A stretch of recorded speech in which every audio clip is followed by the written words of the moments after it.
உறவுகள் அனைவருக்கும் அன்பு வணக்கம். இந்த மணியனும் சமூக ஊடகத்தினூடாக உங்களை சந்திப்பதிலே மற்ற மகிழ்ச்சி அடைகின்றேன். நாமும் நமக்கென்றோர் நலியா கலையுடையோ என மகாகவி உருத்திரமூர்த்தி அவர்கள் கூறுவார்கள். அதே போன்று அந்த வார்த்தைக்கு அமைய இன்றும் தாய் நிலத்தில் நம் கலையை வளர்த்து வருகின்ற பெரு மகான்கள் வரிசையில் வந்தவர்தான் உதயச்சந்திரன் அண்ணா அவர்கள்.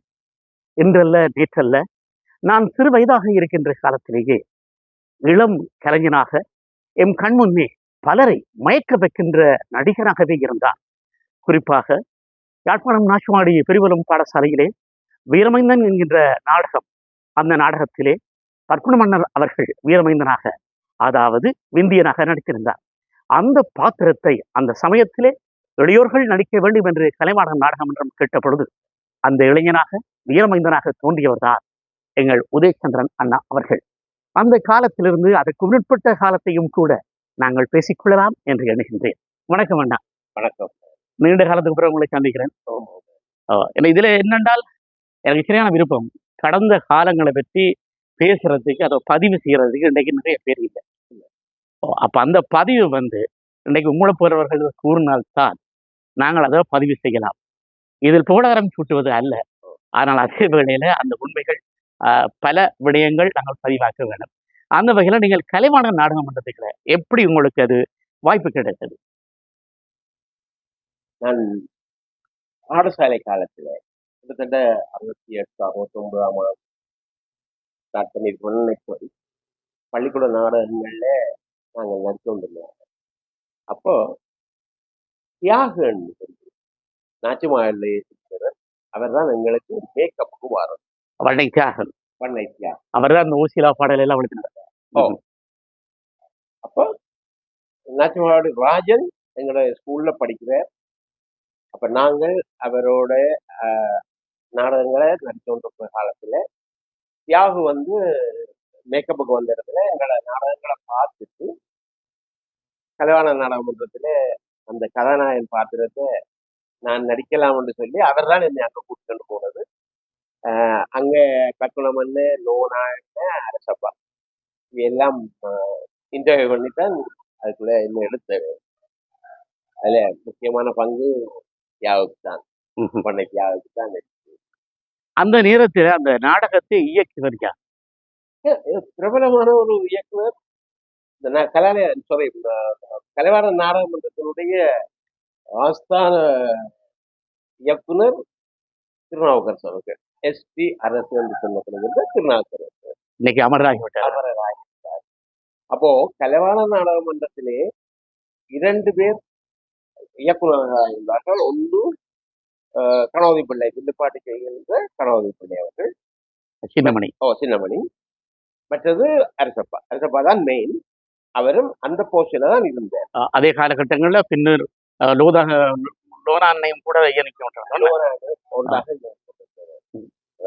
அவை ஏ குரூப் என்றும் எங்களை பி குரூப் என்றும் சின்ன ஆக்களை வச்சு செய்தது. 74ஆம் ஆண்டு நான் ஓவல் படித்து முடிச்ச காலம். இப்ப நான் குறிப்பாக சொல்ல போனால், உங்களுக்கு தந்தையாக நடித்தவர் எனது அண்ணா நாச்சுமாடி ராஜன், அதாவது வீரசேனன் என்கின்ற பாத்திரம்.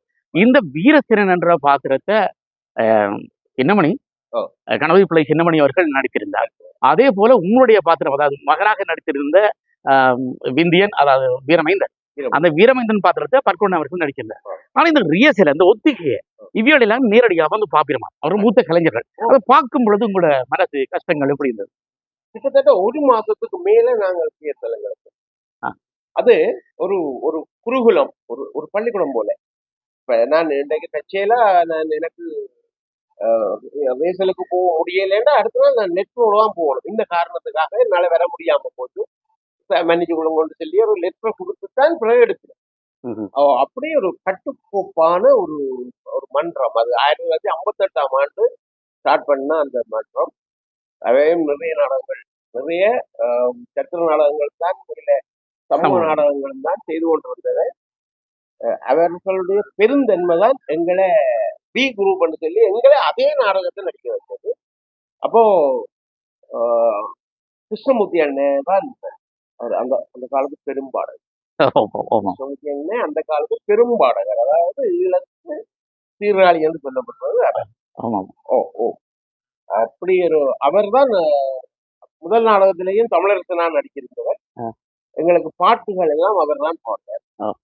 அப்ப எல்லாம் ஃபுல் ரிஹர்சல் செய்து அதுக்கு பிறகு மேடையில கூட்டிக் கொண்டு போய் மேடையில மேக்கப்போட, அதாவது ட்ரெஸ் எல்லாம் பண்ணி முகத்துக்கு பவுடர் போட்டாங்க, ட்ரெஸ் எல்லாம் போட்டு மேக்கப்போட மேடையில எங்களை நடிக்க விட்டு அப்படி ஒரு பழக்கத்தை தந்து அதுக்கு பிறகுதான் அது ஒரு டிக்கெட் ஷோவா செய்தது. இல்ல நாடகத்துல வந்து இப்ப பார்த்தோம்னு சொல்லி சொன்னால் இப்ப எல்லாம் வந்து இசை கோர்வைகளை கொண்டு சேர்த்து வச்சு போட்டு நாடகங்களை செய்யணும்.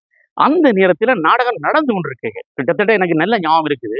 நீங்கள் வாளை அப்படி கையில எடுக்கிறதும், அதுக்கு பிறகு அங்க இன்னொரு பக்கத்துல எதிரி வாரதும், எல்லாத்துக்கும் இசை அந்த தருணத்துல வழங்கி கொண்டுதான் இசைவாணர் கண்ணன் அவர்கள். இது எப்படி சாத்தியப்படும்? இது கண்ணன் கண்ணன் சொல்லி போட்டோம். இதுக்கு மேல நாங்க கேட்கறது இல்லடா. நான் கண்ணனை பற்றி சொல்றதா இருந்தா எத்தனையோ கோஷ்டி இருந்தது இங்க, இன்னும் மெலிசை கோஷ்டிகள். ஆனா எல்லாத்துக்கும் என்ன பேருன்னா கண்ணன் கோஷ்டியா. சரியோ, அது அது காந்தண்ட சித்ராலயாவா இருக்கலாம், இல்ல மண்டலேஸ்வரன் இருக்கலாம், ஆதியா இருந்தாலும் இன்றைக்கு என்ன ப்ரோக்ராம் கண்ணன் கோஷ்டி. சாதாரணமாக மக்கள் பேசுகின்ற பேச்சு அப்படித்தான். ஆனால் பிறகு ராஜன் இசைக்குழு, சீதாரியன் காந்தன் என்று உடைக்க விரும்பினோம். அதே பேர்ல விரும்பினோம். ஆனா என்ன அது என்ன சொல்றேன்னா, ஒரு என்ன கண்ணங்கோசி என்றாலே இதுதான். அதாவது இன்னிசை கச்சேரி என்றா கண்ணங்கோசி. அது மக்கள் மனசுல வந்து கண்ணனுடைய அந்த கோஷ்டி என்றது இல்ல, கண்ணங்கோசி என்றா பாட்டு. கண்ணங்கோசி என்றாலே வந்து மெல்லிசை பாடல்கள் பாடுவினம் என்கின்ற பதிவை வந்து இசைவாணர் கண்ணன் அன்றைய பதிந்திருக்கிறார். அந்த அழகு இப்ப நான் நினைக்கிறேன் வந்து ஒத்திகையை வந்து கண்ணனா பாப்பாரா? கட்டாயமா. அதான் இது ஃபுல் ரிஹர்சல் செய்து மேடையில போய் முதல் நாள் ஃபுல் டிராமா செய்து பார்த்து அதுக்கு பிறகுதான் நாங்கள் நாடகம். எனக்கு ஞாபகம் இருக்கிறது, வாபிந்து நான் உன்னை அழைத்தால் இதை பாடினதார். இது பாடினது டெனிஸ் சிவானந்தன். டெனிஸ் சிவானந்தன் தான் அந்த பாட்டு பாடு. அந்த பாட்டுக்கு நடிச்சது நீங்க? நான் நடிச்சது. டெனிஸ் சிவானந்தன் தான் அந்த பாட்டு பாடினது. அமுதன் அண்ணாமலை ஒரு பாட்டு பாடினது. அது தியாக எழுதின பாட்டு. டக்குனு ஞாபகம் இல்ல, கனகாலம். அந்த பாட்டு 2 பேரும் பாடுறது, டெனிஸ் சிவானந்தனும் அமுதன் அண்ணாமலை. அதே போல வந்து கிருஷ்ணமூர்த்தி அண்ணாவுக்கு ஒரு பாடல் இருக்கு, காலத்தை கருத்தாய் வளமாக்கு நல்ல கருத்துள்ள பாதையில் செயலாற்று வனை தியாக எழுதிய பாடல். தியாக எழுதிய பாடல் இந்த 2 பேரும் தான். அந்த நேரத்துல பொப் வந்து ஃபேமஸ் ஆயிருந்த காலம்.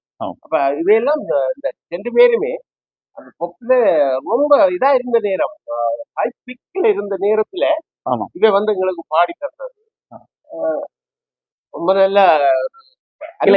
கிருஷ்ணமூர்த்தி என்ன பாடின பாடல் ஒன்று இருக்கிறது, வீரம் இல்லை. அது முதல் பெற்றெடுத்து பேரம் வைத்து பெரிய மனிதன் ஆக்கி விட்டாய் என்று சொல்லி ஒரு பாட்டு ஒன்று பாருங்க. நீங்கள் இணைந்திருப்பது த மணியனும் சமூக ஊடகத்தில் உதயச்சந்திரன் அண்ணா அவர்களின் காலத்தின் பதிவுகள்.